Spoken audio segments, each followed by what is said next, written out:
একটা প্রশ্ন করছি আপনাদের, বলুন তো, যে পাহাড়ে চড়তে গেলে কিসের প্রয়োজন হয়? শক্তি, এনার্জি, এক্সাইটমেন্ট, জোশ, জেদ, অনেক কিছুই আপনার মনে আসতে পারে। আমি বলছি, পাহাড়ে চাপতে গেলে আগে তো পাহাড় দরকার। যদি পাহাড়ই না থাকে তাহলে আপনি চড়বো কিসে? একটা খামের মধ্যে যদি চিঠি ভরে দিলেন, তো সেই চিঠি কোথাও পৌঁছাবে না যদি না আপনি এনভালাপের ওপরে বা খামের ওপরে কোনো অ্যাড্রেস না লেখেন। উইদাউট প্রপার মেল আইডি ছাড়া কোনো মেলই কোথাও পৌঁছাবে না। জাহাজের মধ্যে যে কম্পাস মিটার লাগানো থাকে, সেটা যদি খুলে নেওয়া হয়, তাহলে সেই জাহাজ কোন দিকে যাবে সেই দিক নির্ণয় করতে পারবে না। ফলে সমুদ্রের মধ্যেই গোল গোল করে সে ঘুরতে থাকবে, পৌঁছাবে না কোথাও। আমাদের সাথেও এমনটাই হয়। না আমাদের পোটেনশিয়াল কম আছে, না স্বপ্ন দেখার ক্ষমতা কম আছে, না পরিশ্রম করার ক্ষমতা কম আছে।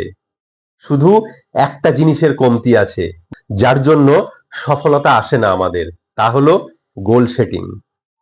নমস্কার বন্ধুরা, আজকের মোটিভেশনাল রোহন চ্যানেলে আপনাদের স্বাগত। আজকের ভিডিওটিতে আলোচনা করব গোল সেটিং নিয়ে। ভিডিওটি পুরোটা দেখবেন স্কিপ না করে। ভিডিওটি ভালো লাগলে লাইক করবেন, শেয়ার করবেন, আর চ্যানেলটিকে অবশ্যই সাবস্ক্রাইব করবেন। আপনি গোল সেটিং সম্বন্ধে হাজারবার শুনে এসেছেন, কিন্তু এখনো পর্যন্ত আপনি গোল সেট করেননি। আর কোনো স্কুল কলেজে গোল সেট, ফোকাস সেট করা, এসবের বিষয়ের উপর কিচ্ছু শেখানো হয় না।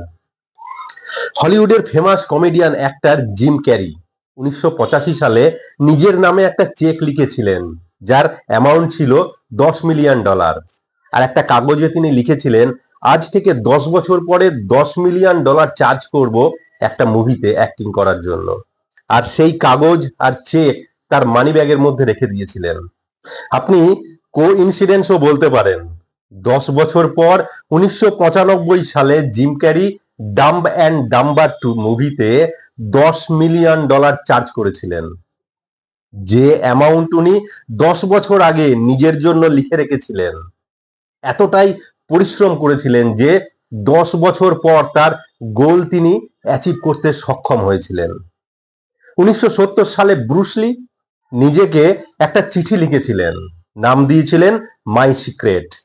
আর সেই চিঠিতে তিনি কি লিখেছিলেন, যে 1980 সালে মানে 10 বছর পরে আমি ইউএস এর মধ্যে সব থেকে নাম করা অভিনেতা হব এবং সব থেকে ধনী ব্যক্তি হব। আর সেই চিঠি তার ঘরে বাইরে সব জায়গায় তিনি লাগিয়ে রেখেছিলেন। আর একদিন ব্রুসলি সেই গোল অ্যাচিভ করার জন্য পরিশ্রম করতে করতে ইউএস এর সব থেকে বড় অভিনেতা হয়েছিলেন ওই বছরের মধ্যেই। Smart goal. স্মার্ট মানে S for specific, M for measurable, A for achievable, R for relevant, and T for time bound. এবার আসি এস ফর স্পেসিফিক। একদম স্পেসিফিক হলো অ্যাকচুয়ালি আপনি জীবনে কি চান, কি হতে চান, সেই ক্ল্যারিটি দরকার। Clarity is the power. Clarity, স্বচ্ছতা না থাকলে আপনি এগোবেন কিভাবে? মহান বিলেনিয়ার এইচ.এল. হান্ট তিনি সফলতার রহস্য সম্বন্ধে বলেছিলেন, সফলতার জন্য দুটি জিনিসের প্রয়োজন। আপনাকে পাক্কা জানা দরকার যে আপনি লাইফে কি চান, কারণ ম্যাক্সিমাম লোকই জানে না যে তার জীবনে কি চাই। দুই, আপনার লক্ষ্যে পৌঁছানোর জন্য আপনি কি মূল্য দিতে রাজি আছেন, আর সেই মূল্য খরচার জন্য আপনাকে লেগে পড়তে হবে। এখানে মূল্য মানে অর্থ নয়, আপনার প্রচেষ্টা, পরিশ্রম, স্বার্থ ত্যাগ, সময়ের প্রতিকূল অবস্থার মধ্য দিয়েও যাওয়া ইত্যাদিকে বোঝানো হয়েছে। গোল যদি কারো ক্লিয়ার থাকে, তো সেই ব্যক্তি পাহাড়ের বুক চিরেও রাস্তা বানাতে পারে। দশরথ মাঝি এর সব থেকে বড় উদাহরণ। 360 ফুট লম্বা, 30 ফুট চওড়া রাস্তা বানিয়ে ফেলেছিলেন দশরথ মাঝি। তিনি বলেছিলেন যে তার স্ত্রীর প্রতি ভালোবাসার কারণে এই কাজ তিনি শুরু করেছিলেন ঠিকই, কিন্তু লোকেদের ভালোর জন্যই এই কাজ তিনি কমপ্লিট করেছিলেন। যদি এই কাজ আমি না করতাম তাহলে হয়তো কেউ করতো না। দশরথ মাঝির কেস স্টাডি একটা ভিডিওতে দেব যদি আপনারা কমেন্ট করে জানান। সুতরাং আপনি ঠিক করুন যে আপনি কি চান, আর এদিকে ওদিকে না তাকিয়ে গোল সেট করুন। আপনি কি গাড়ি চান? কোন গাড়ি? হোন্ডা সিটি না মার্সিডিজ না বিএমডাব্লিউ?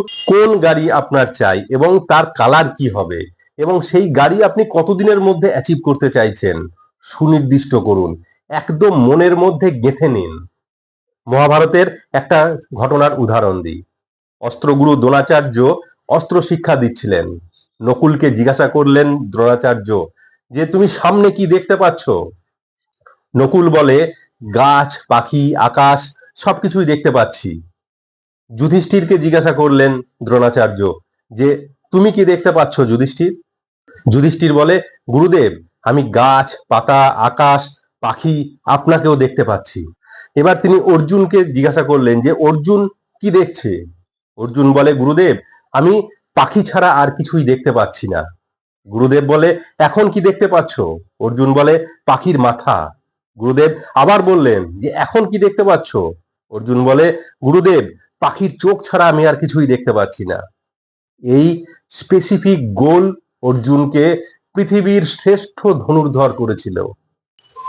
স্মার্টের তৃতীয় অক্ষর এ, মানে অ্যাচিভেবল। গোল আপনার বাস্তবিক হওয়াটা অত্যন্ত জরুরি। গোল সেট যেটা করছেন মানে এমনটা নয় তো যে বাস্তবের সাথে কোনো সম্পর্কহীন। যেমন আমি চাই চাঁদে গিয়ে ঘর বানাবো এবং ওখানে গিয়ে থাকবো, আমি অমর হয়ে থাকতে চাই। যেন মামার বাড়ির আবদারের মতো না হয়ে দাঁড়ায়। শুধু বড় বড় ডায়লগ দিলে তো হবে না। গোল শুড বি অ্যাচিভেবল। স্মার্ট গোলের গুরুত্বপূর্ণ এবং চতুর্থ অক্ষর আর, মানে রেলিভেন্ট। আপনি যে গোল সেট করছেন সেটা কেন? আপনার গোল সেট করার পিছনে বড় কারণ কি? বড় কি আপনি অ্যাচিভ করতে চান? আপনার বড় পিকচারটা কি? আপনি হয়তো গোল সেট করছেন যে ম্যারাথন দৌড় দেবা, যে ম্যারাথনে আমি দৌড়াবো। খুবই ভালো বিষয়। এর কারণ কি হতে পারে? যদি আপনি চান যে আপনার স্বাস্থ্য ভালো হবে, কারণ কারণ আপনি জানেন যে আপনার স্বাস্থ্য ভালো না থাকলে আপনি ম্যারাথনে দৌড়াতে পারবেন না। আলটিমেটলি আপনার জীবনে ইম্পর্টেন্ট ম্যারাথন নয়, ইম্পর্টেন্ট আপনার হেলথ। গোল সেটিং করার জন্য এটা জানা দরকার যে আপনার বড় পিকচারটা কি, আপনি বড় পিকচারে কি পেতে চান। স্মার্ট গোল সেটিং এর লাস্ট অক্ষর টি, মানে টাইম বাউন্ড। এটা অত্যন্ত অত্যন্ত গুরুত্বপূর্ণ। কখনো টাইম বাউন্ড ছাড়া কোনো গোল সেট হয় না। আমি এটা করব কি ওটা করব, এটা অ্যাচিভ করব, সব লিখলাম কিন্তু কোনো টাইম দিলাম না, তাতে ওটা স্বপ্নই রয়ে গেল। আপনি গোল ঠিক করে নিয়েছিলেন যে আপনি দিল্লি যাবেন কি মুম্বাই যাবেন কি আমেরিকা যাবেন, কিন্তু কবে যাবেন, তার সাল কত, তার মাস কত, ডেট কত, এটা ঠিক না করলে আপনি কোনোদিনই সেখানে পৌঁছাতে পারবেন না। পারবেন কি? আপনি যা কিছুই গোল সেট করছেন সেটার একটা নাম্বার দিন। লিখুন যে 6 মাস কি 1 বছর পর কি 5 বছর কি 10 বছর পর অমুক সালে এই মাসের মধ্যে আপনি অ্যাচিভ করব। আজকের এই স্মার্ট গোল সেটিং ভিডিওটি থেকে আপনি কি শিক্ষা পেলেন কমেন্ট বাক্সে কমেন্ট করে জানাবেন। ভিডিওটি ভালো লাগলে অবশ্যই লাইক করবেন, শেয়ার করবেন আর চ্যানেলটিকে সাবস্ক্রাইব করবেন। ভিডিওটি দেখার জন্য অসংখ্য ধন্যবাদ। ভালো থাকবেন, সুস্থ থাকবেন আর সব সময় নিজেকে মোটিভেট করে রাখবেন। নমস্কার।